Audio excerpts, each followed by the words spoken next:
Aloha and welcome to Action Island. I am Gilles Gallant. I am joined by Nick Giffen, Sean Koerner, and Grant Neiffer. We're here to kick off Week 16 in the NFL. We've got the Los Angeles Rams and Seattle Seahawks on tap for Thursday Night Football. Seahawks slight home faves, total around 42 and a half.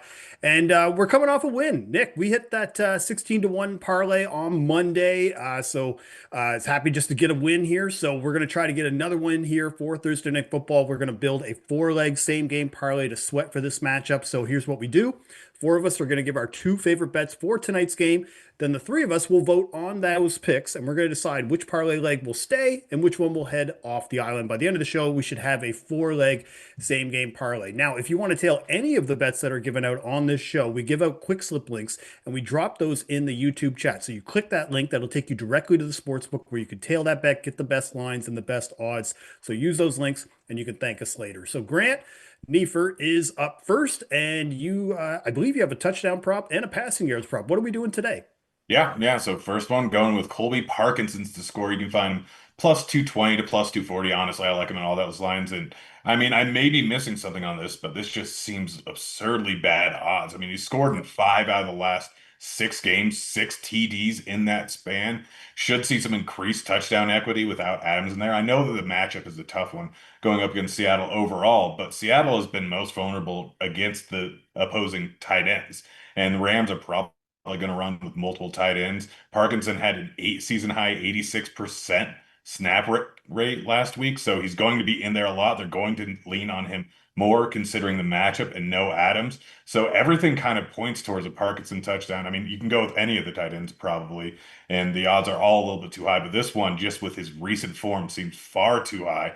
And the next one, I'm going with Matt Stafford over 228 and a half passing yards. Now, I know that the wind is probably going to be a little bit of a problem here. I mean, it should tend to taper down as the game goes on. I'll be waiting on Roth to see what he has, but I still think that this line is still too low. I know they only had 130 yards against the Seahawks team last time they played, what, 4 or 5 weeks ago? But outside of that game, that was the only game in the last seven games where he did not hit the over at this number. I know it's a tough matchup. I know that there's no Adams, but they're probably going to have to sling it. They're a little bit of a dog in this spot here, which didn't think we'd see this season. But the NFC West is just ridiculous. But Stafford's probably going to have to throw a decent amount there. Seattle, number one DVOA versus the rush so far this season. And Puka, he'll be able to get open no matter what. They'll use the tight ends heavily in this spot to make up for it. Probably use the running backs a bit with some screen passes. It's not going to be the same result as last game where they didn't really move the ball that well. They had the ball a lot with Darnold throwing four interceptions. I'm not expecting that again. I'm not expecting them to get up to a 14 to 3 lead after the first quarter and be able to just kind of cruise with Kyron the entire game and Corum. So I'm expecting them to throw a decent amount, and this line is just a little bit too low at 228 and a half. I've projected for over 240. Yeah, I think both of these lines are a little odd, just given we know that Stafford is going to probably throw a lot in this game. We know that Nakua can get a lot of yards after catch, and even Colby Parkinson with his touchdown frequency over the last six games. I'm just shocked that he's over plus 200 still at this point, even especially against a team like Seattle that is what their bottom five in defensive DVOA versus tight ends this year. So, Sean, Nick, we got to take a vote. Are we going to take Colby Parkinson to keep his hot run going, take his anytime touchdown, or are we going to take Matthew Stafford over 228 and a half passing yards? So let's take a vote.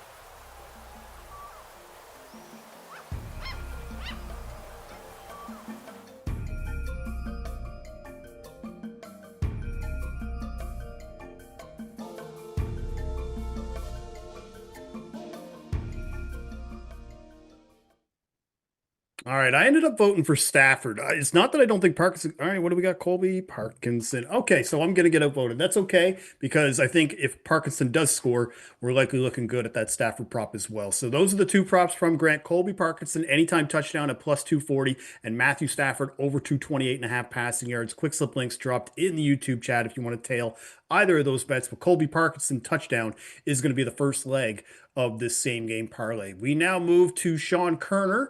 And Sean, what are we doing here? Are we going to be taking maybe a tackle prop, unders? What are we looking at?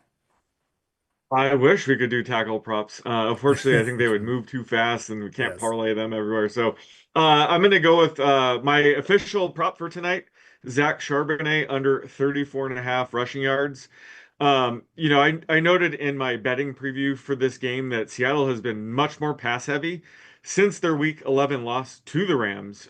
They've been throwing about a 10% higher when you look at their pass rate over expected since that game. So that's just been less volume overall, for Kenneth Walker the third and Sharps.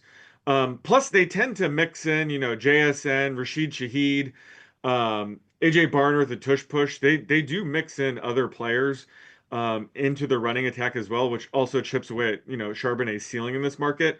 And despite them being slight 1.5 point favorites tonight, I still project them to play with the lead around a 14% lower rate because they played with the lead so much this year. So I'm just projecting few less rush attempts overall for the Seahawks in general. And this is just a tougher matchup. The Rams rank fourth in DVOA against the run. In the 3 games that Sharps has faced a top 5 defense, he's only been averaging 3.1 yards per carry. In 5 games against bottom 10 teams, he's averaging just under 5 yards a carry. So he's been very sensitive to, the strength of the run defense he's facing. And, he's typically out there more in passing down situations. Like he'll be out there in the 2-minute offense where he's probably not going to see a rush attempt in short yardage situations where they just need him to pick up 1 or 2 yards. So, rushing yards, that's the market. I think it makes sense to fade him tonight. But yeah, I'm projecting him closer to 30 yards with about, like a 59% chance to stay under 34 and a half. See, the funny thing too about Zach Charbonnet is I would consider you the Zach Charbonnet whisperer because usually when you're looking at a positive matchup, you're like, you know what, this is the matchup. We got to grab Charbo. But usually you're looking at maybe an over, but this is the time now when you're taking an under on Zach Charbonnet. So trust me, you want to listen to him. I think, what did you comp him Yes. to? Nick Chubb? Is that what your comp was Yeah, for yeah, him? he reminds me of Nick Chubb. He's become his own back now. That was my comp heading into the league. And yeah, he's probably my second favorite back. So it brings me no pleasure to fade him. My new favorite back is on the other side of this game, Blake Corum. But I don't have a prop on him. But yeah, it you just have to understand it does take a lot for me to fade him. So take this seriously, if you will. But for my next prop, let's go with Terrence Ferguson. His longest reception to be over 13 and a half yards here at minus 118. But he's a very talented second round rookie. Profiles, more of a pass catching tight end. And last week he saw a season high 71% routes run rate. Part of that was due to Devontae Adams going down, who he's doubtful tonight. I'm assuming he's out, but after Amon-Ra last week, we can't take anything for granted. But I think Ferguson would definitely benefit from Adams missing here. Last week, he only finished with 1 catch for 6 yards, but Stafford just missed him on a deep shot where he could have had, a massive game. And that's kind of how he profiles. He's seeing a target, his average depth of target is just under 19 yards downfield. So this is kind of the market you want to invest in him. And there is going to be heavy wins tonight, but I think it's going to be a kind of win where half the time it's going to be at the offense's back. So there will be some times where they probably want to throw it downfield to him specifically. So I think he's going to be more involved tonight. And again, I think this is the market to invest in him for tonight. Yeah, Ferg, what? Yeah, 78% snaps, and like you said, 71% routes run. So highest rate for him of the year. So like you said, and it could only take just one reception with him, 13 and a half, just given where his average depth of target is. So Nick, Grant, we got to take a vote. Are we going to vote for Zach Charbonnet under 34 and a half rush yards, or are we going to take Terrence Ferguson longest reception over 13 and a half yards? So let's take a vote.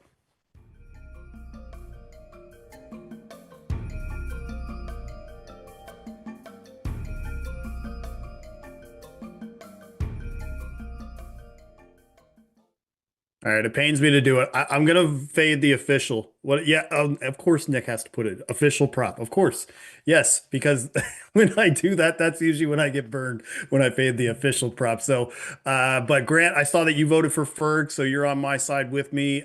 So Terrence Ferguson, longest reception over 13 and a half yards. That is going to be the second leg of this same game parlay. We're going to pair that with Colby Parkinson for an anytime touchdown. So two tight end props to start off. Now, we're going to get to Nick in a second. If you want access to Action Pro projections, make sure to sign up for an annual subscription to Action Pro. Access includes exclusive player prop picks from all the Action Network team, other members of the prediction analytics team as well. Anytime touchdown projections. You'll also get access to the best spread, money line, and total bets, along with real ticket and money percentages. To sign up, visit actionnetwork.com/pro today. Use code Island20 at sign up. One more time, it's Island20 at sign up for $20 off.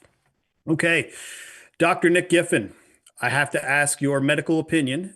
Is this game a luck game, and will you be doing a luck side total at all for Thursday Night Football? No luck involved in this one. So, but I do have a pick on sort of a side and sort of a total. Okay. So let's get to it. But I'm going to go with the Los Angeles Rams on the money line to win this one versus the Seattle Seahawks. This kind of reminds me of, let's see, it was like 4 or 5 Thursdays ago when the Houston Texans played the Buffalo Bills, and we did this Action Island. And I was like, I just have the Texans as the better team than Buffalo. You did. And Texans won, and they've won every game since. So the Rams are the better team. I just have the Rams as the better team in this one. And especially on a short week, I like picking the better team a lot of the time. I think, Davante Adams being out certainly hurts, but this Rams team is more than just Davante Adams. They have so many weapons, and they have a fantastic quarterback who's playing at a MVP level. The Rams right now, if we look at like schedule adjusted expected scores, which of course power our luck rankings, they're above 85% to beat an average NFL team. Now the Seahawks are right up there with the Texans for tied second, third, but that's still just a shade below 75%. So I have the Rams, even without Davante Adams, as the better team. Sure, you can adjust for home field and things like that, but I think at worst that makes this a coin flip and we're getting plus money on the better team. So give me the Rams money line. And that's kind of what I was thinking when you were picking that, is that, look, if it's a coin flip, you're just going to take the side with the better odds, is who you think as well is the better team. So Rams money line is Nick's first pick. What was the total pick that we're doing for your second one? Yeah, so for this one, I'm going to go with the second half over 20.5 points. I already tracked that in the Action app because I think maybe as we get closer towards game time, people will realize the wind's supposed to die down in the second half.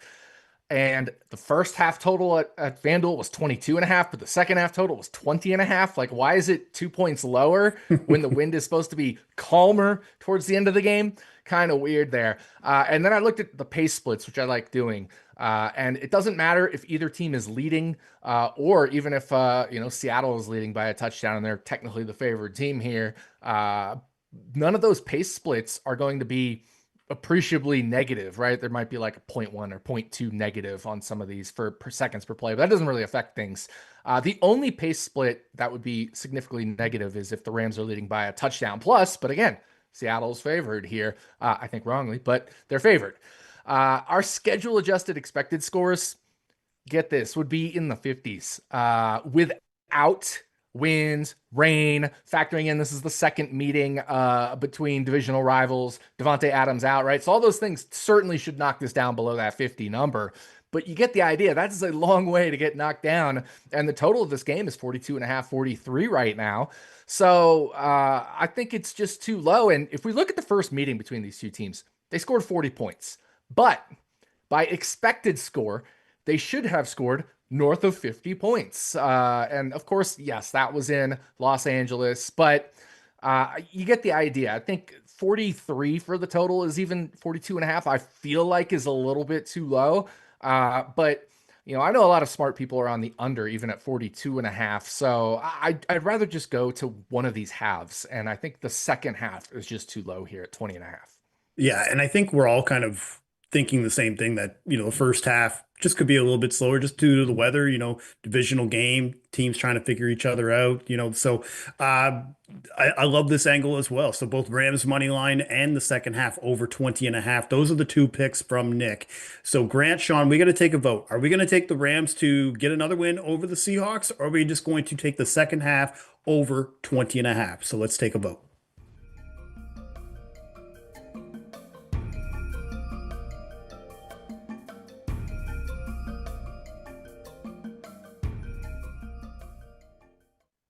All right. I just took the second half over. What'd you guys do? Second half over. All right. Well, consensus. Beautiful. All right, Nick. Well, we have consensus on your pick. Second half over 20.5. So that is the third leg of this same game parlay. So so far we have second half over 20.5. We are going to take Terrence Ferguson, longest reception over 13.5 yards. And so far we have also Colby Parkinson for an anytime touchdown. So those are the first three legs of the same game parlay. Now I've got two touchdown props, one on each side. I will start with the Seahawks side and start with AJ Barner. Somebody I know Koerner has given out quite a bit on the touchdown show pod when we do it is so AJ Barner, he's got 5 touchdowns this year, 4 receiving, 1 rushing. And I like the matchup for him because the Rams, they do tend to play a lot of zone, top 5 rate of cover 3. Well, AJ Barner, he tends to see a target bump when seeing those coverages. And for example, when they played earlier in the season, Barner had a season high 11 targets. And he's also been, somewhat of a tush push option for Seattle. He has done that against the Commanders earlier in the year when they get in those short yardage scenarios, rather. So I think as long as Sam Darnold just doesn't completely crap the bed with interceptions and turnovers, I like Barner to get another score here in Week 16. But Terrence Ferguson, we talked about him. We've had him on the show with Rams props and whatnot. I'm going to take him for an anytime touchdown here because he did play a season high 78% of snaps in Week 15. He ran the most routes of any Ram in that game. And Devontae Adams, barring his Ironman streak out of nowhere, like he is doubtful. So hopefully we don't see an Amon-Ra St. Brown situation like last week. But if he is out, I think Ferguson is going to be that big target in the end zone for Stafford. And the Seahawks, they're bottom 5 in targets, catches, and yards to tight ends this year. So I think both Parkinson and Ferguson could potentially score in this game. So those are the 2 touchdown bets that I like. So I like both tight ends. I like AJ Barner. He's around plus 240, plus 250. And Terrence Ferguson, he's around plus 550, plus 600. So guys, we got to take a vote. Which way are we going to go?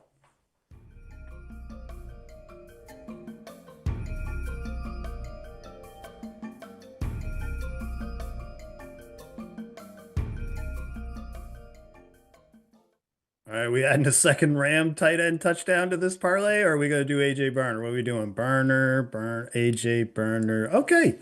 I like the fact, Nick, that what you do is where you put AJ in and then he puts Barner, so it looks like it's the full name together. Anyway, let's just it looks cool for me from an aesthetic standpoint. But anyway, let's talk about what this parlay is now, because now we have it all rounded out. We have Colby Parkinson for an anytime touchdown. We have Terrence Ferguson, longest reception over 13.5 yards. We have the second half over and AJ Barner for an anytime touchdown. You parlay this together. And because we are using a longest reception prop, there's only a couple of books that you could do this at. It's either at FanDuel or Bet365. So at FanDuel right now, it's around 22 to 1, just under 22 to 1 for this parlay, and around 18 to 1 at Bet365. So if you have access to FanDuel, use that book obviously for the parlay.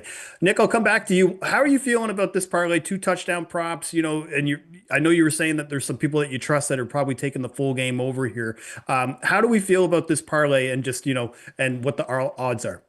No, I said people I trust are taking the under. Oh, sorry, that's what I meant.